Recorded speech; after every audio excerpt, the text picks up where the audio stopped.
for this video, we're doing additive EQ because this whole video is about kind of the cool sweet spots to boost. But when you're EQing, you could get a lot done by just subtracting sounds. What's good, you guys? It's Lifestyle from lifestyledidit.com, and in today's video, I'm going to be showing you a few EQ tips and tricks you could do to make your drums punch harder. Let's get into it. All right, so I exported some drums from one of my beats, and I just laid them in here so we have the track outs of the drums.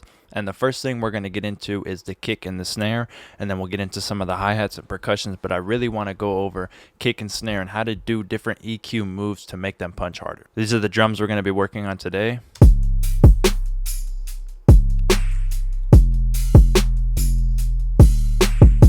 So I put an EQ on the kick, and we're just going to listen to the kick, and what we're going to want to do is bring out some more punch from the kick. So when doing this, the first thing I'm going to look at is like the fundamental frequency of the kick. So I'm going to go around and find that. It's going to be around 45 to 55 hertz. You can kind of see it if you pay attention. It's right in here.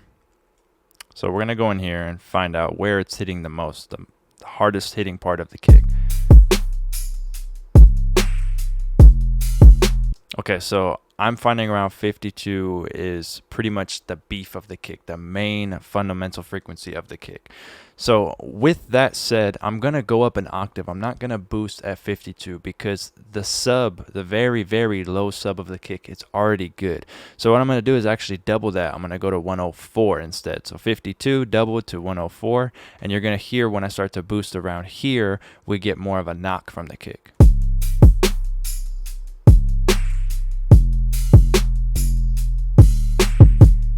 Right, obviously we're clipping now, but you do hear that around 104 has a bit more knock than around 52. This is more of like the subs, right? Which is cool, but that's going to clash with the 808s. Personally, I want to just do it an octave up. So I'm going to bring this down. I'm going to do maybe 2 to 4 dB, somewhere in there. I'm going to say 2.5 probably for my boost, and I'm going to do a bit of a wider boost.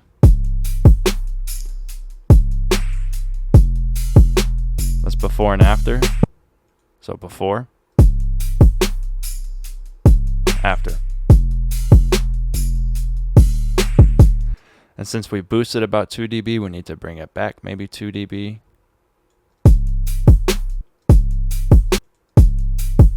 It's already sounding better. And then if you want, you can add some high end to the kick too and give it more of a click. So all you have to do is kind of get a narrow and go boost around and find where you're finding the click of the kick. So around on this kick per se, it's around 3000. So I'm going to do a wide boost, and I'm going to just bring this down. I think we had it around 31. So let's do a wide boost about maybe 2 dB, and let's do before and after.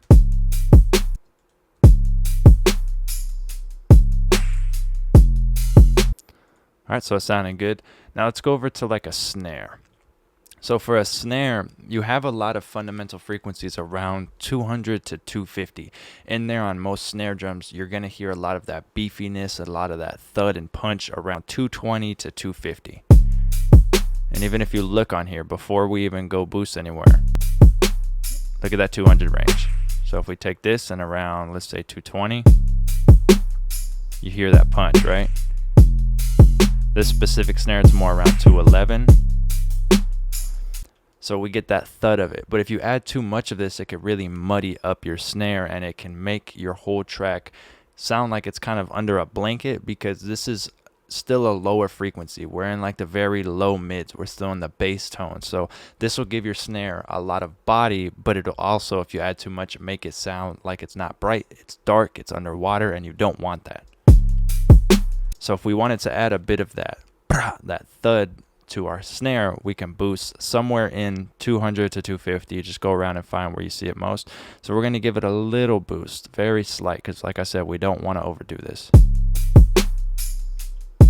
So that's sounding pretty good to me. And then I want to get a little bit of snap out of this, which is usually going to be around 5K. Let's go hunt for that. Now we're going to get that bottom part, the actual snare on the snare, the wires. If it was a real snare drum. So around 5K, I'm going to give it a slight boost. Again, 2 dB, very light, and I'm going to take down the whole EQ by about 1 to 2 dB since we boosted. And let's do a bit more on this top one. I want this to be very bright. Up here around 10K, I'm going to do a little bit of a shelf. All right, and then we have this hi-hat loop. And hi-hats can literally make your beats sound extremely punchy if you affect them right. And why I'm saying that is because hi-hats are playing with your kick, they're landing with your snare. And if you can EQ them to kind of trick the ear to make it think that the snare's more bright or the kick's hitting harder, you can really manipulate the sound. Let me show you what I mean, just by turning it up. So let's turn it down and watch. If we turn it up loud, it made the kick and the snare sound like they're hitting harder. So hi-hats are very, very important in a beat, especially when it comes to EQing them. So I'm going to bring in an EQ. And what I want to do is make these have more body to them. So I'm going to cut out some low end that we don't need, even though it's not there. And I'm going to take a boost. I'm going to go find a part of the hi-hat that sounds like it has a lot of body to it. More of that, you know, higher mid-range, not super high end, but that mid-rangey part where we can get it to sound very clicky. See, this is like super high end, right? Like the sizzle of it. We want to get that body of it.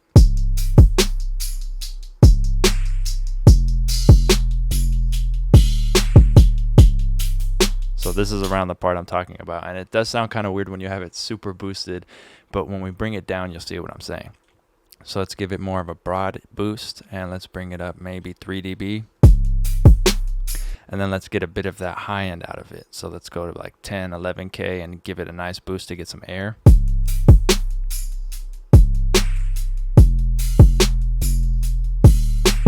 So let's do before and after. So this is before, after. It's more aggressive. All right, and now let's do them all before and after. Like I said, we only processed kick, snare, and hi-hat because those are the main ones I wanted to show you. The 808's more of just filling out the low end. We're getting the punch mainly from the kick and the snare, and the hi-hats complement them both. So I'm going to show you what it sounded like before we did any of these small adjustments, and then after.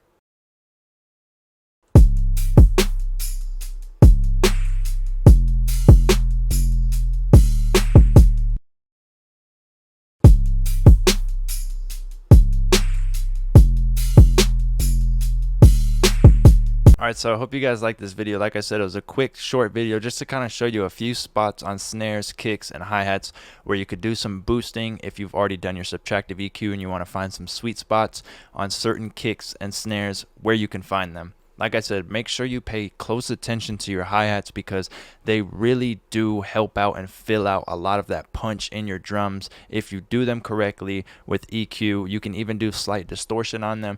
Just really don't underestimate what your hi-hats can do for your track, for the punchiness. If you guys did like this video, leave a thumbs up. You can follow me on all social medias at Lifestyle Did It. Make sure to hit my site, lifestyledidit.com, for everything else. Other than that, subscribe to your boy. Push notifications. Thanks.